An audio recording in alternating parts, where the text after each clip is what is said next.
Bonjour à tous, bienvenue à ce nouveau rendez-vous. Les frérots de l'IMO vont vous éclairer sur des notions, encore une fois, assez techniques, assez barbares, un discours que l'on ne maîtrise pas toujours. Pour nous accompagner, répondre à nos questions, nous avons l'honneur, le privilège de recevoir Maître Frédéric Fortier. Merci Rudy, merci de cette invitation. La notion que nous allons aborder tient en 3 lettres, SCI.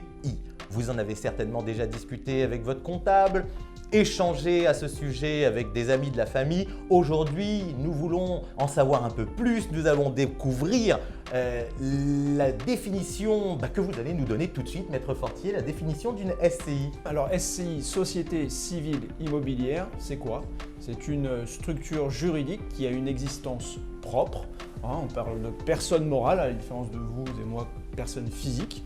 Donc cette SCI a pour but de permettre à plusieurs personnes d'acquérir un ou des biens immobiliers et de gérer ces derniers via des règles de fonctionnement qui sont contenues dans un document qu'on appelle les statuts.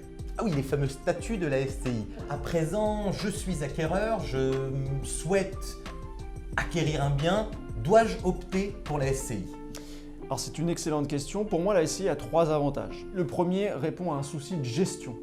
Effectivement, quand vous détenez un bien en indivision, vous devez requérir l'unanimité pour, par exemple, vendre le bien. Ah oui.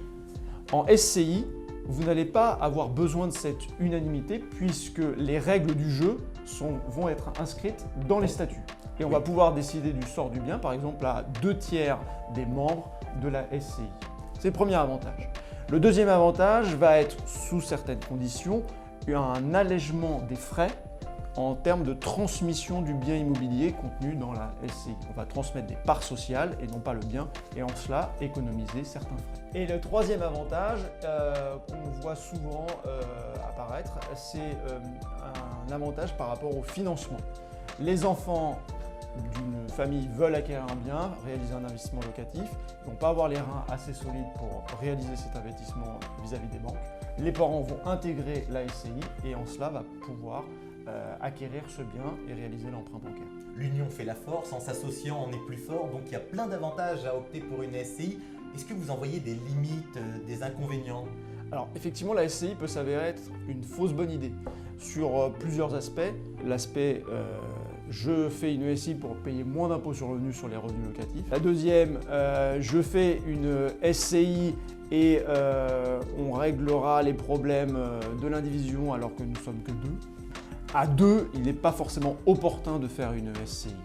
Pourquoi? Puisque à 2, de toute façon, qu'on soit en SCI ou pas en SCI, pour vendre un bien, il va falloir être d'accord. La troisième limite a trait à l'investissement réalisé par la SCI. C'est-à-dire que quand vous allez acheter un bien immobilier que vous allez louer en meublé, le recours à la SCI n'est pas forcément opportun.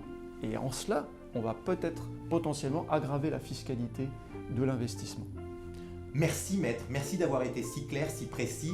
J'espère que nos auditeurs, spectateurs auront apprécié cette première interview, auront apprécié vos explications, du moins moi vous m'avez appris des choses et nous aurons l'occasion lors d'autres futures vidéos d'essayer de partager des moments d'échange sur notre beau et merveilleux métier qui est l'immobilier. Merci encore, à très bientôt et merci à vous de nous suivre, de liker, de partager et d'échanger au sujet des futures interviews des frérots de l'IMO.